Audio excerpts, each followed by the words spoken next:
दुर्दैव हे आहे, आमच्याकडे चित्रकला शिकवली जाते पण चरित्रकला नाही शिकवली जात. आमच्याकडे जीवशास्त्र शिकवलं जातं पण जीवनशास्त्र शिकवलं जात नाही. आणि हे जर शिकवलं तर निश्चितच एक ना एक दिवस आमची पोरं आपला झेंडा रोवल्याशिवाय राहणार नाही. गुणवंत विद्यार्थी सन्मान सोहळा, त्याचप्रमाणे शिक्षक सन्मान सोहळा 2026 ला आपण प्रारंभ केला. ते सन्माननीय पद्मश्री परशुराम गंगावणे सर यांच्या शुभ हस्ते गुणवंत विद्यार्थी गुणगौरव सोहळा आणि शिक्षक सन्मान सोहळ्याचं उद्घाटन दीप प्रज्वलन करून केलं जातं.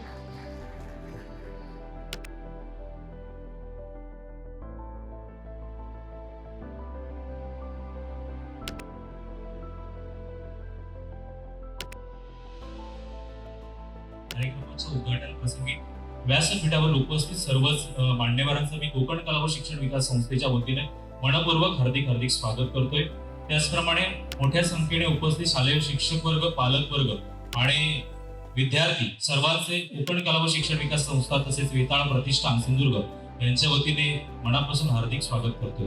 नंतर आपण काही मान्यवरांचं मनोगत या ठिकाणी घेणार आहोत, काही मार्गदर्शन घेणार आहोत. मला विद्यार्थ्यांना सांगायचं हेच आहे की तुम्ही फार मोठा विचार करू नका.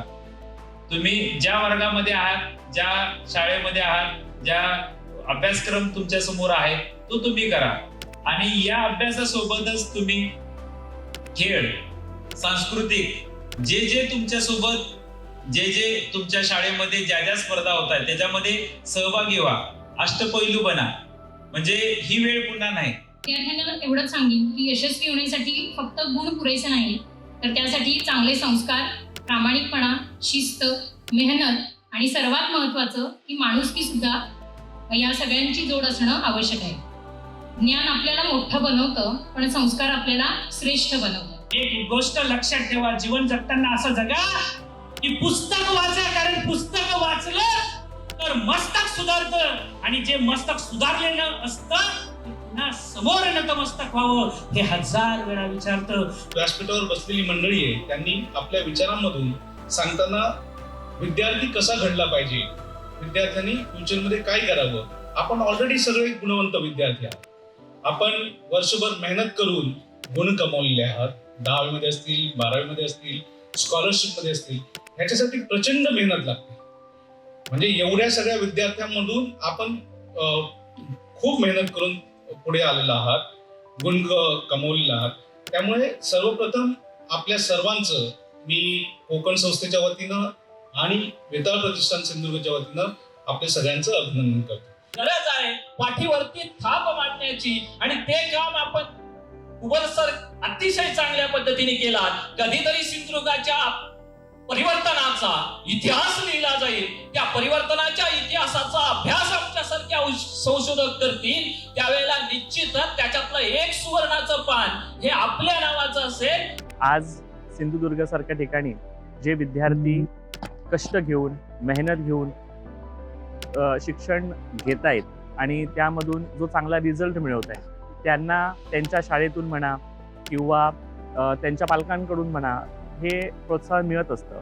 पण एखादी अशी मोठी चांगली जे खूप डीप काम करते सोशल सेक्टरमध्ये, अशा एका संस्थेकडून जेव्हा त्यांच्या पाठीवरती कौतुकाची थाप मिळते, त्यावेळेला कुठेतरी मला वाटतं त्यांचा उत्साह वाढतो आणि ते अजून चांगल्या पद्धतीने काम करतात. त्याचप्रमाणे इतर विद्यार्थ्यांनाही कुठे ना कुठेतरी यातून मोटिवेशन मिळतं.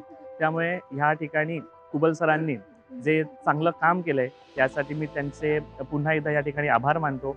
आणि ह्या कार्यक्रमाचं वैशिष्ट्य सांगायचं म्हणजे साधारण ह्या कार्यक्रमासाठी शिक्षक, पालक आणि मुलं अशी साधारण 400 मुलं ह्या व्यासपीठामध्ये या ठिकाणी उपलब्ध झाली. आज त्यांना गुणगौरव हे सर्टिफिकेट देण्यात आलं. सावंतवाडी तालुक्यातील तसेच इतरही गुणवंत विद्यार्थी आणि शिक्षकांचा सन्मान आयोजित केला होता. एक उत्कृष्ट म्हणजे उपक्रम ठेवलाय जेणेकरून विद्यार्थ्यांच्या भविष्यासाठी त्यांच्या पाठीवर एक कौतुकाची थाप पडावी. आमचा आजचा सन्मान हा केवळ आमचाच नसून आमच्या पालकांच्या वेगाचा, शिक्षकांच्या मार्गदर्शनाचा आणि मुख्याध्यापकांच्या प्रयत्नांचा असून तसेच शाळेने दिलेल्या संस्कारांचा गौरव आहे. या संस्थेचं कार्य शिक्षण क्षेत्रात सामाजिक क्षेत्रात अतिशय चांगल्या प्रकारे चालतं आणि आजचा हा कार्यक्रम तो म्हणजे विद्यार्थी गुणगौरव सोहळा आणि शिक्षक सन्मान सोहळा इयत्ता 10वी-12वी मध्ये 100% निकाल लागलेल्या शाळांचा सन्मान आणि विद्यार्थ्यांचा सन्मान हे खरंच एक कौतुकास्पद गोष्ट आहे.